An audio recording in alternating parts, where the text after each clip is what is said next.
Assalamualaikum warahmatullahi wabarakatuh. Waalaikumsalam warahmatullahi wabarakatuh. Bismillah, walhamdulillah, wassalatu wassalamu ala rasulillah wa ala alihi wa sahbihi wa mawala, wala hawla wala quwata illa billah.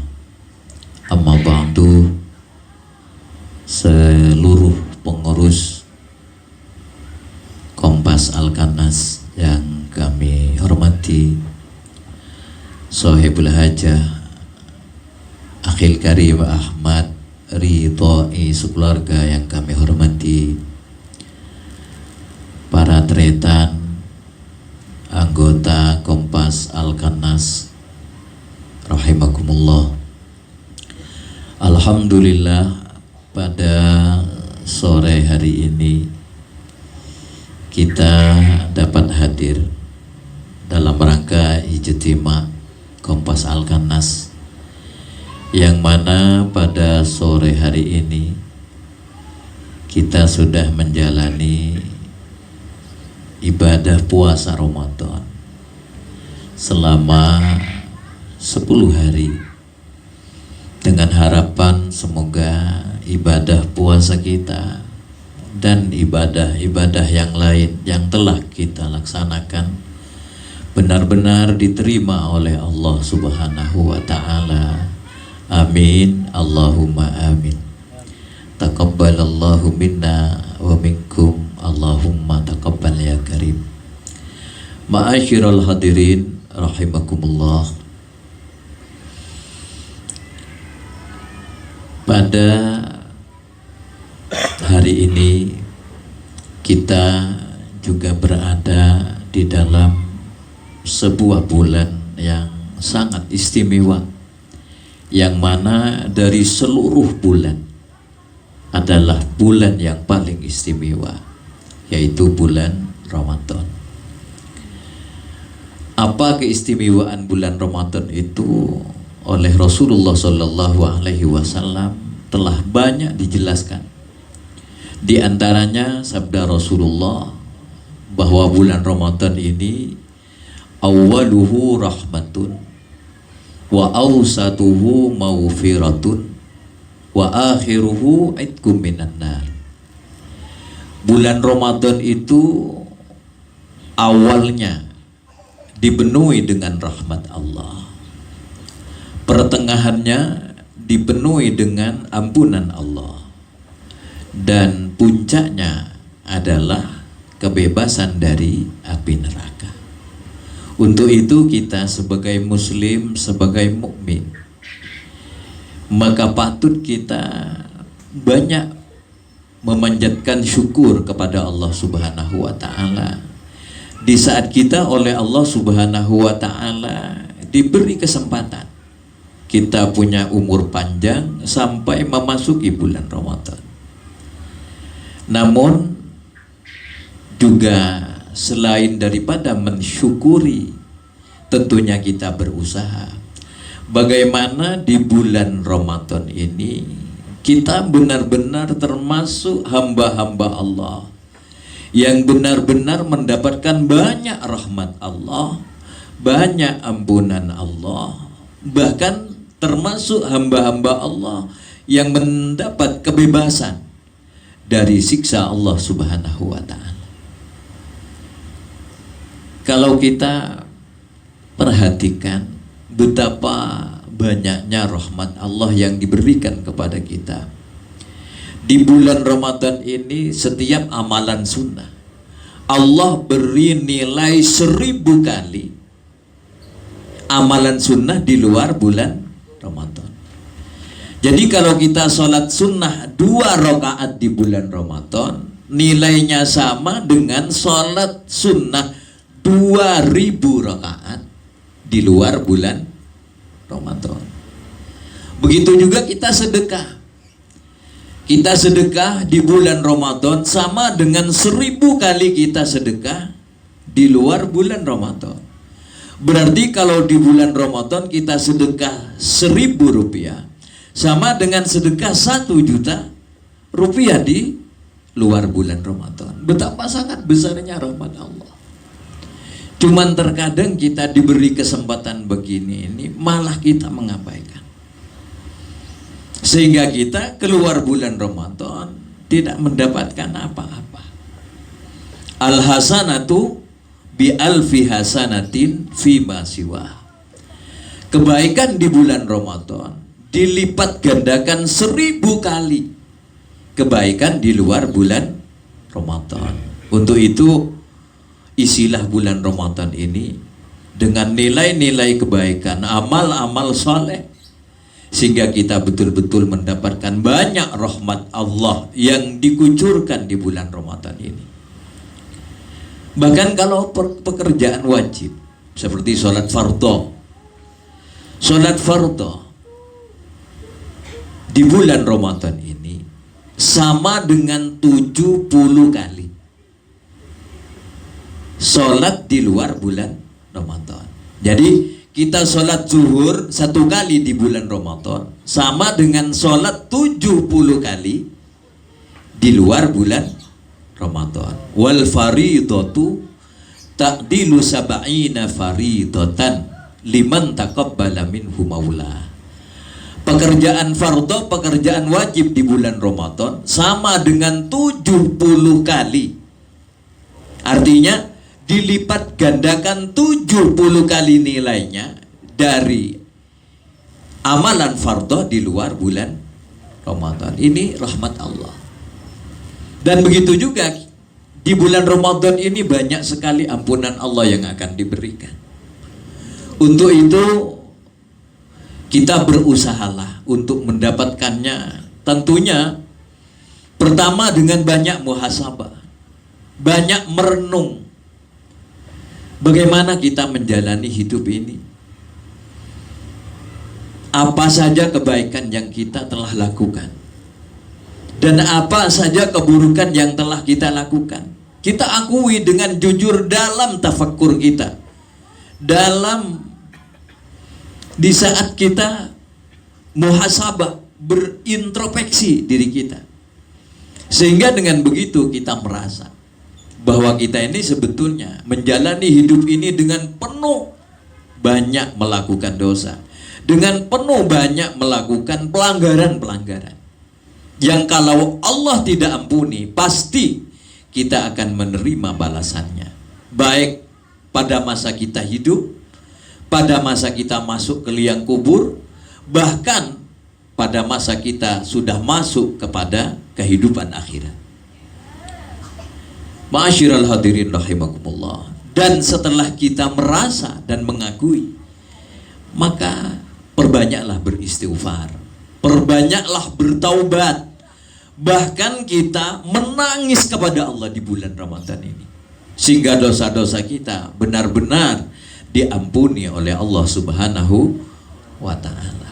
Untuk itu kan kalau kita di saat berbuka, kita kan diberi contoh oleh Rasulullah, ada doa yang pantas dibaca.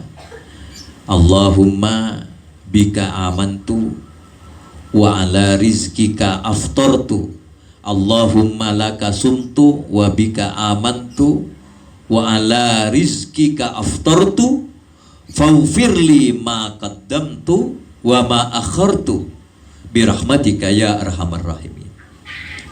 Ya Allah, karena Engkau semata aku melaksanakan puasa, dan dengan Engkau aku beriman, dan dengan rizki yang Engkau berikan aku berbuka puasa, maka ampunilah dosaku yang telah lalu dan yang belakang, dosa di depan dan dosa di belakang.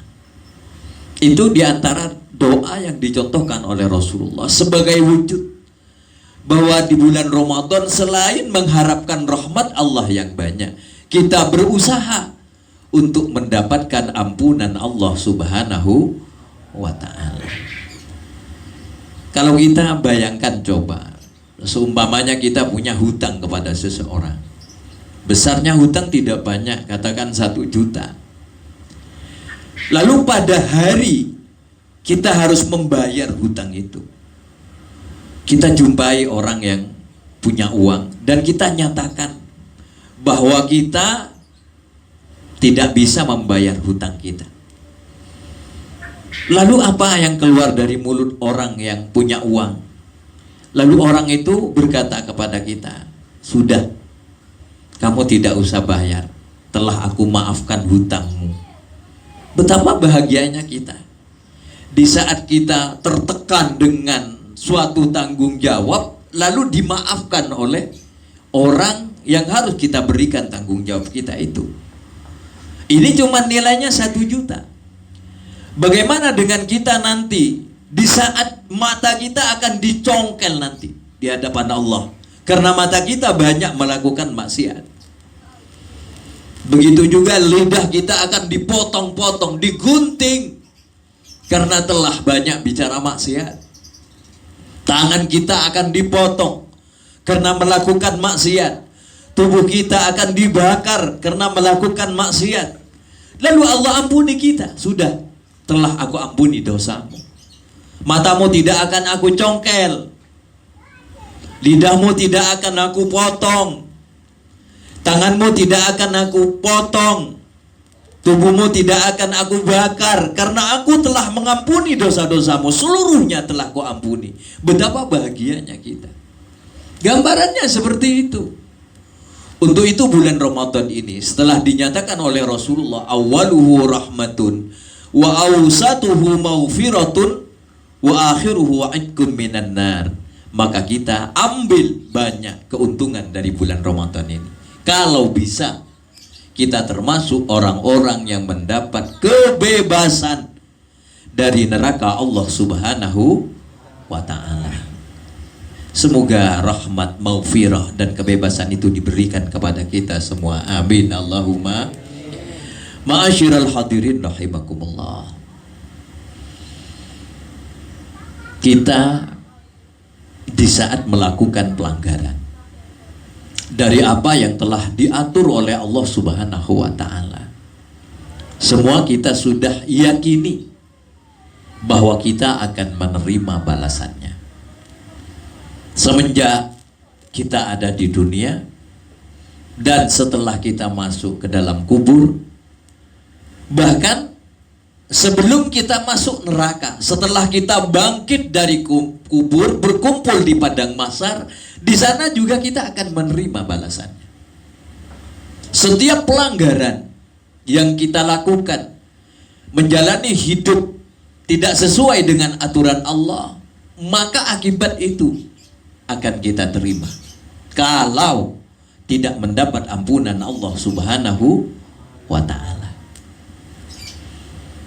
Apa saja akibat kesulitan yang akan kita dapatkan kalau kita melakukan pelanggaran dari aturan Allah di saat kita ada di padang mahsyar?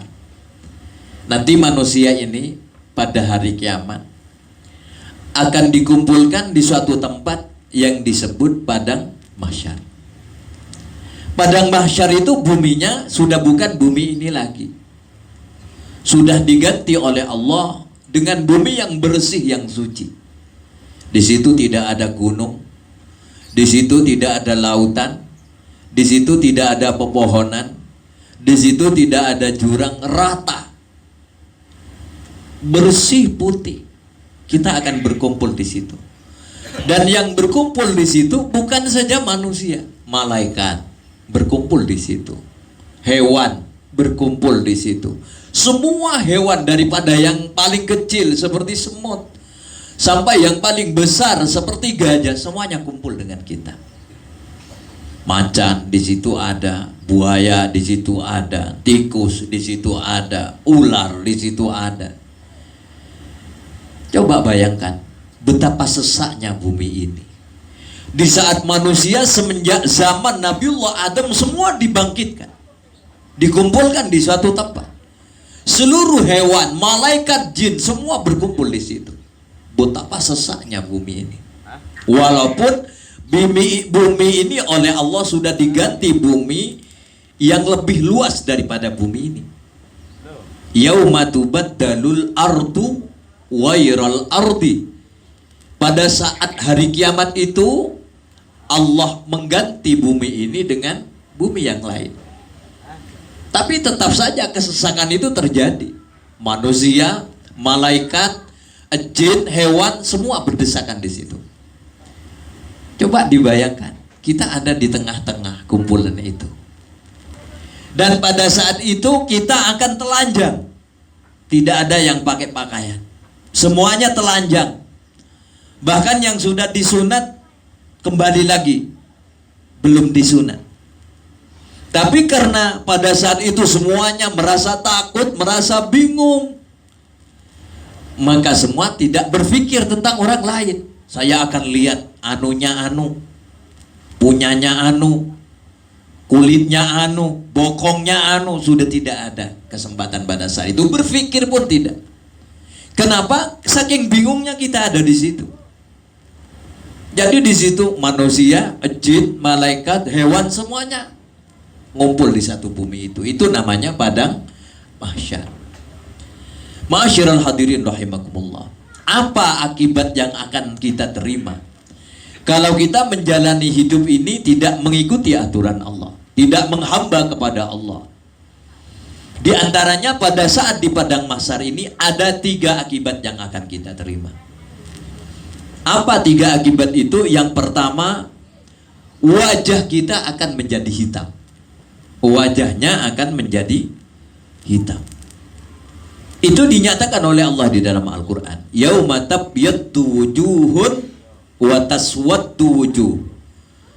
Pada hari itu akan putih wajah-wajah sebagian manusia dan akan menjadi hitam wajah-wajah sebagian manusia. Siapa yang hitam? Yang melakukan pelanggaran, apalagi yang tidak iman kepada Allah Subhanahu wa ta'ala. Sebetulnya kalau kita berpikir, wajah hitam dan putih itu gambaran dari nilai kehidupan. Kita menjalani hidup ini semuanya kan punya pemahaman sendiri-sendiri, punya nilai sendiri-sendiri. Ada yang menilai minuman itu yang baik adalah air, susu yang halal. Bahkan ada yang mempunyai nilai bahwa minuman yang baik adalah minuman yang memabukkan. Kalau minum yang memabukkan jadi seger.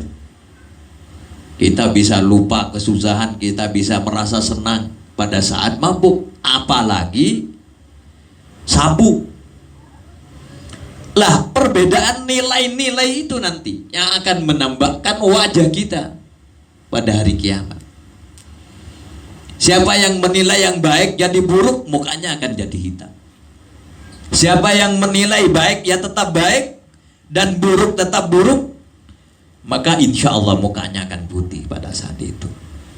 Untuk itu kalau kita berdoa, kan kita diantaranya diajarkan untuk memohon kepada Allah di saat membasuh muka kita. Allahumma bayyid wajhi yauma tabyaddu wujuhu wa taswaddu wujuh. Ya Allah, putihkan wajahku di saat wajah-wajah manusia ada yang putih dan ada yang hitam. Jadi akibat pertama yang nampak pada saat kita ada di padang mahsyar itu, kalau kita menjalani hidup tidak sesuai dengan aturan Allah, wajah kita akan menjadi hitam. Wajah kita akan menjadi hitam. Untuk itu, sebelum kita sampai di padang mahsyar, bahkan kita masih diberi kesempatan di dunia ini memperbaiki diri, maka jangan pernah menganggap sesuatu yang buruk itu jadi baik. Atau sebaliknya, yang baik malah jadi buruk. Dudukkan semua pada tempatnya. Yang baik berilah nilai baik, walaupun seumpamanya kita belum sempat melakukannya. Dan yang buruk katakan itu buruk, walaupun seandainya kita masih melakukan keburukan itu. Jangan pernah kita membolak-balikkan nilai, supaya muka kita nanti tidak menjadi muka yang hitam gelap di saat kita ada di padang mahsyar. Ma'asyiral hadirin rahimakumullah. Terkadang kan ada orang sudah melakukan dosa, dia malah membenarkan dosanya. Bahkan lebih daripada membenarkan dosanya, dia malah menyombongkan diri dengan dosanya. Itu berarti dia sudah punya pemikiran yang terbalik. Yang baik jadi buruk, yang buruk mana jadi baik. Na'udzubillah min dzalik. Kemudian yang kedua, akibat yang akan kita terima pada saat kita ada di padang mahsyar ini, kita akan berjalan di atas muka kita. Ini sebetulnya bahasanya memang agak sulit. Berjalan di atas muka atau berjalan di atas wajah. Ini sebetulnya pengambilan kalimat daripada Al-Quran. Di dalam Al-Quran itu ada firman Allah, wa nahsyuruhum yaumal qiyamati ala wujuhihim. Ala wujuhihim itu maknanya di atas muka-muka mereka. Berjalan di atas muka, berjalan di atas wajah. Bagaimana maksudnya? Ini ada beberapa pendapat ulama. Yang pertama, ada yang mengatakan orang yang menjalani hidupnya tidak mengikuti aturan Allah, nanti di padang mahsyar itu jalannya sungsang. Jadi kepalanya di bawah, kakinya di atas. Mungkin kita bertanya-tanya, apa bisa? Berjalan kepalanya di bawah, kakinya di atas. Apa bisa? Ya kalau Allah yang sudah bikin begitu, kenapa tidak bisa? Dulu sahabat pernah bertanya kepada Rasulullah, ya Rasulullah, apa betul orang kafir itu nanti waktu dikumpulkan mau masuk neraka jahanam, kepala mereka di bawah, kaki mereka di atas gitu. Seakan-akan mereka tidak menerima pikirannya. Masa bisa jalan kepalanya di bawah, kakinya di atas? Pada saat itu Rasulullah menjawab, kalau Allah kuasa membuat manusia itu berjalan di atas kakinya, maka tentu Allah juga kuasa mencipta manusia berjalan di atas kepalanya, di atas wajahnya atau mukanya. Itu sabda Rasulullah. Jadi terbalik. Kenapa jadi terbalik? Karena perilaku dalam kehidupannya terbalik. Harusnya ia iman bertuhan kepada Allah, malah dia iman bertuhan kepada makhluk. Kan sudah terbalik. Harusnya dia mengikuti aturan Allah, malah dia mengikuti aturan setan. Berarti sudah terbalik. Maka pantas kalau nanti di padang mahsyar jalannya juga terbalik, sesuai dengan apa yang dilakukan semasa hidupnya. Kepalanya di bawah. Ini pendapat yang pertama. Ada yang mengatakan berjalannya itu merayap. Tahu merayap seperti ular. Jadi perutnya, wajahnya itu ada di tanah, seperti ular. Itu pendapat yang kedua. Jadi bukan jalan sungsang begini, kepala di bawah, kaki di atas, tapi berjalannya seperti ular. Jadi telungkup jalannya, wajahnya di tanah, perutnya di tanah, seperti ular. Bahkan ada pendapat ketiga yang lebih mengerikan lagi. Ya bukan begitu katanya. Gimana? Lehernya ini diikat, lalu diseret seperti buaya. Bagaimana kita melihat orang menyeret buaya? Di lehernya diikat, terus ditarik kuat-kuat. Begitu juga kita, naudzubillah min dzalik. Kalau menjalani hidup ini tidak sesuai dengan aturan Allah, nanti leher kita diikat, lalu jalannya diseret dengan malaikat. Naudzubillah min dzalik. Dan bukan hanya itu saja, kita akan jadi buta, kita akan jadi bisu, kita akan jadi tuli. Di dunia matanya tidak mau melihat mana yang baik dan yang buruk. Maka pantas kalau dia di padang mahsyar jadi buta. Karena pada masa hidupnya dia tidak mau membedakan mana yang baik dan mana yang buruk. Dia tidak melihat ini halal, ini haram. Dia tidak mau melihat ini boleh, ini tidak boleh. Yang penting dia mau, dia lakukan. Karena itu dia jadi buta nanti. Begitu juga dia tidak mau mendengar penjelasan oleh para gurunya, oleh para ulama, oleh para rasul, para nabi. Sudah dijelaskan ini yang baik, ini yang buruk, ini yang benar, ini yang salah. Tapi dia tidak mau mendengar. Apa yang dia lakukan ya apa yang dia maui. Tidak mengikuti petunjuk yang telah dibawa oleh para ulama, oleh para nabi. Maka pantas kalau dia di padang mahsyar menjadi tuli. Dan begitu juga dia menjadi bisu. Kenapa? Karena dia tidak mau berbincang dengan orang lain. Apa yang dia inginkan, ya itulah yang dia lakukan. Itulah orang-orang yang menjalani hidupnya tidak mau mengikuti aturan Allah, tidak menghamba kepada Allah. Seakan-akan mereka tuli, buta, bisu. Dan itu akan dijadikan sesuatu yang nyata nanti di saat berkumpul di padang mahsyar. Itu yang difirmankan oleh Allah di dalam Al-Quran.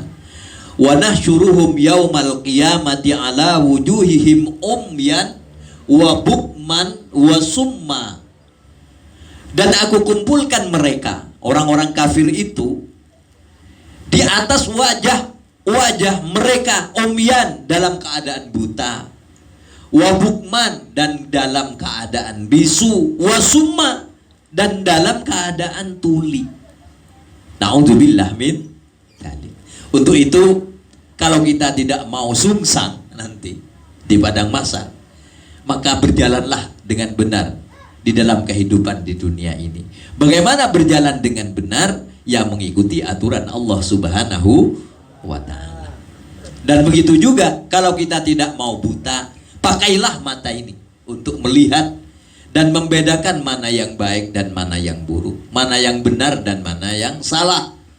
Begitu juga pakailah telinga, dengarkan ucapan-ucapan kebaikan, petunjuk-petunjuk kebaikan, nasihat-nasihat kebaikan, sebagaimana yang dibawa oleh para ulama sebagai pewaris para nabi dan para rasul, supaya kita tidak menjadi tuli. Ma'asyiral hadirin rahimakumullah. Dan yang terakhir, kita itu nanti kalau menjalani hidup ini dengan tidak mengikuti aturan Allah di padang mahsyar, akibat yang akan diterima, kita akan tenggelam ke dalam keringat kita sendiri. Tahu keringat? Kita biasanya jika melakukan sesuatu, apalagi di tempat yang panas, di terik matahari, keluar keringat, mengalir keringat. Lah nanti di padang mahsyar itu akan ditampakkan oleh Allah siapa yang di masa hidupnya mengeluarkan keringatnya dalam mengikuti aturan Allah dan yang tidak mau mengikuti aturan Allah. Jadi keringat-keringat yang tidak dikeluarkan untuk mengikuti aturan Allah di masa kita menjalani hidup di dunia ini akan keluar nanti, mengalir nanti di saat kita ada di padang mahsyar. Kenapa bisa timbul seperti itu? Pertama, di padang mahsyar itu matahari itu dekat di kepala kita ini, sehingga kita kalau tidak mendapat naungan dari Allah, otak kita ini mendidih, berbunyi seperti kita sedang memasak sayur, seperti sayur sedang mendidih, berbunyi otak kita. Bagaimana kalau kita sedang memasak sayur atau ikan sedang mendidih, berbunyi, saking panasnya, dekatnya matahari di atas kepala kita. Selain daripada itu, panasnya kesesakan, sesak. Manusia ada di situ, jin ada di situ, begitu juga malaikat ada di situ, seluruh hewan ada di situ, sesak, sehingga panas. Apalagi di saat kita menjalani hidup di dunia tidak pernah mengeluarkan keringat untuk melaksanakan aturan Allah. Sholat tidak mau, puasa tidak mau, melakukan kebaikan tidak mau, menolong orang tidak mau. tidak mau mengeluarkan keringat untuk melaksanakan perintah Allah, mengikuti aturan Allah, maka pada saat itu keringatnya akan mengalir keluar. Ada yang sampai ke lututnya, ada yang sampai ke pusatnya, ada yang sampai ke lehernya, ada yang sampai ke mulutnya, bahkan ke hidungnya, sehingga dia tidak dapat bernafas seperti orang tenggelam dalam air. Tapi itu bukan air, tenggelam terhadap keringatnya sendiri. Ini bukan cerita, ini pasti terjadi. Nanti kita ketemu di padang mahsyar. Kalau saya, apa yang saya ucapkan ini ternyata tidak ada, tuntut saya nanti di padang mahsyar.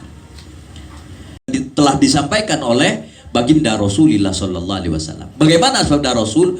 Tudni syamsu yaumal qiyamati minal khalqi hatta takuna minhum kaqat hatta takuna minhum kamikdari mailin. Pada saat hari kiamat di padang mahsyar, matahari akan didekatkan di atas kepala manusia sampai kira-kira di antara manusia itu ada yang dari kepalanya ke matahari itu hanya 1 mil. Betapa dekatnya. Sekarang berapa juta kilometer kita masih rasakan panasnya matahari, apalagi sudah tinggal 1 mil dari kepala kita. Sehingga kata Rasulullah, fayakunun nasu ala qadri a'malihim fil aroki. Maka manusia seukur dengan apa yang dilakukan pada saat hidup di dunia, dia akan mengeluarkan keringat. Kata Imam Ghazali dalam kitab Ihya Ulumuddin, semakin banyak kita mengeluarkan keringat di dunia dalam melaksanakan perintah Allah, mengikuti aturan Allah, maka akan semakin sedikit keringat kita yang akan keluar nanti di padang mahsyar. Begitu juga semakin sedikit keringat kita yang kita keluarkan di dalam kehidupan ini, dalam menjalani hidup ini sesuai dengan aturan Allah, melaksanakan perintah Allah, maka akan semakin banyak keringat yang akan keluar di padang mahsyar. Bahkan tidak mustahil kita akan tenggelam kepada keringat kita sendiri. Na'udzubillah min dzalik. Semoga sejelek-jeleknya kita ini masih akan diberi kesadaran oleh Allah Subhanahu wa ta'ala. Apalagi di bulan Ramadan ini kita bisa banyak melakukan banyak amal soleh, dan kita bisa menggapai dan mencapai ampunan Allah. Bahkan puncaknya kita dapatkan kebebasan dari siksa Allah Subhanahu wa ta'ala. Semoga Allah memberikan kemudahan kepada kita. Al-Fatihah.